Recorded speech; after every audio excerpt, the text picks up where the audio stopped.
JCS. Welcome to the February edition of the Royal Mag. I'm your anchor, Emily Griffiths.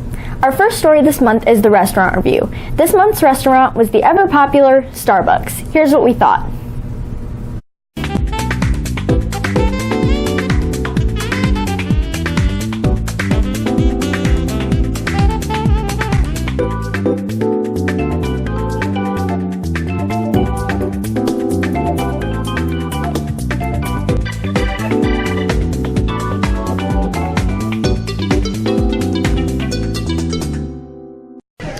My experience was a 10 out of 10 Starbucks as always. I got a blonde vanilla latte. It was pretty good and fresh. They have good food here and they have good drinks. It's really expensive, but that's okay because I'm really rich. I absolutely love their chais here, so I just love Starbucks because that's all I ever get. And the service was really great. The lady told me I had a cute name. I thought it was good, but kind of overpriced. $5.25. Need a few more price tags. Kind of couldn't find that. Also needs more seating. And Cliff said one of the bathrooms was dirty. I'd give it like a 2 out of 5. There was no seating, and it was like really hard to order stuff. Okay, I got a strawberry refresher and a iced caramel macchiato, and they were good, but they spelled my name wrong. I got the grande iced chai latte, and I loved it. It was very good. And I also got a cake pop because you gotta have that, and it was moist, so I liked it. I also got a little bite. Well, actually, I ate the whole thing of Mrs. Bolton's egg and bagel thing. It was really good. Starbucks is overpriced and pretentious. People come here because they think it's cool to pay way more than they should for a cup of coffee. I don't see the point. I ordered water, but it's some good water. Okay, so this was just sitting there on the counter the entire time, and Thomas left apparently, so we got to take his sandwich, and I will say he has very good taste because this is pretty good. This has been Alana Trudell and Abby Montgomery for the Royal Mag.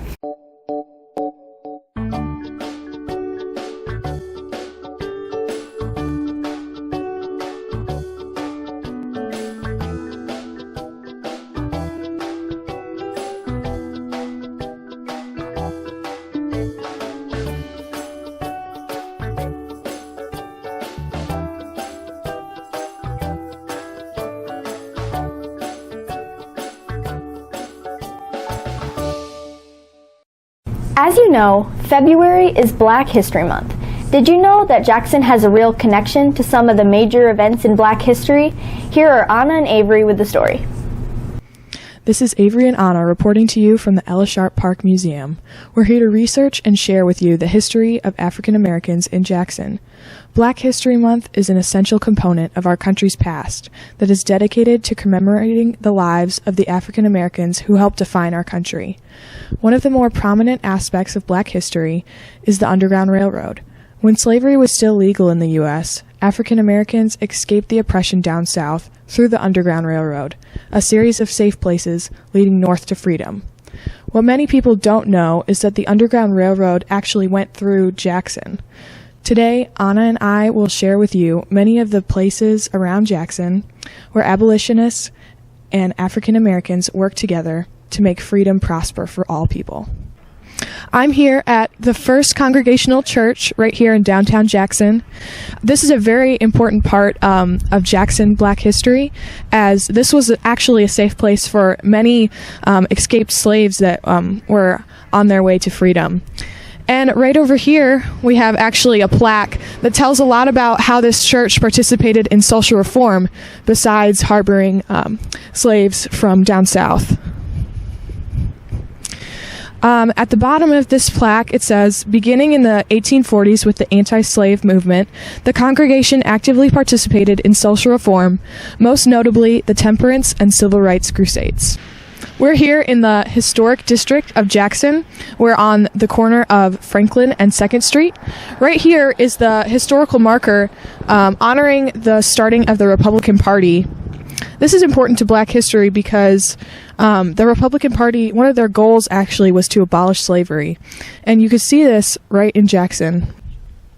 Near the other marker that we talked about earlier, there's also a plaque where you can read more about how and when the Republican Party was started. At the top, it says, on July 6, 1854, a state convention of anti-slavery men was held in Jackson to found a new political party.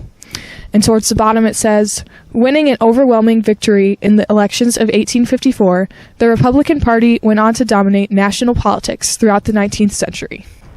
I'm here at the Jackson Train Depot, and this is a very cool setting when you're talking about Black history and especially about the Underground Railroad.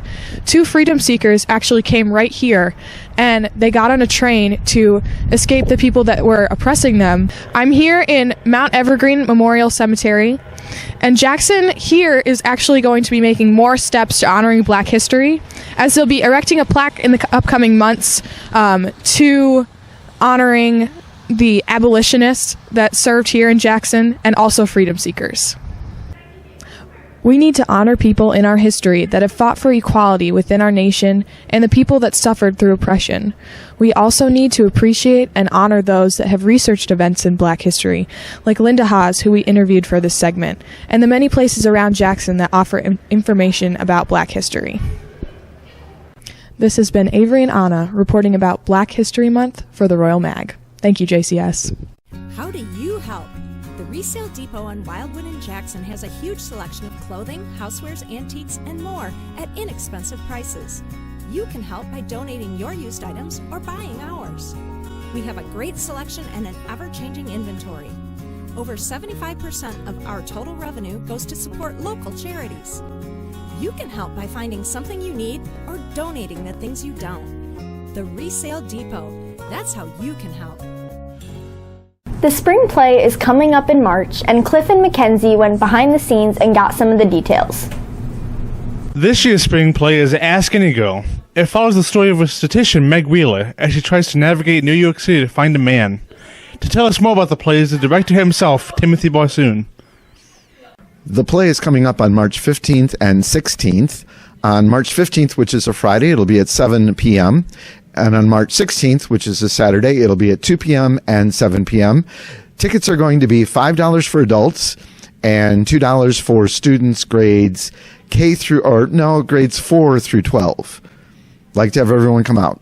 Hall Talk is a big part of every video edition of the Royal Mag. Roaming the halls this month was our on-the-spot reporter, Kaylin, with the story. This is Kaylin for the Royal Mag, and today's Hall Talk question is, what would you do for your dream spring break? My dream spring break is being hundreds of miles away from here. Going out to Park City, Utah, and skiing for a week. It'd be pretty cool.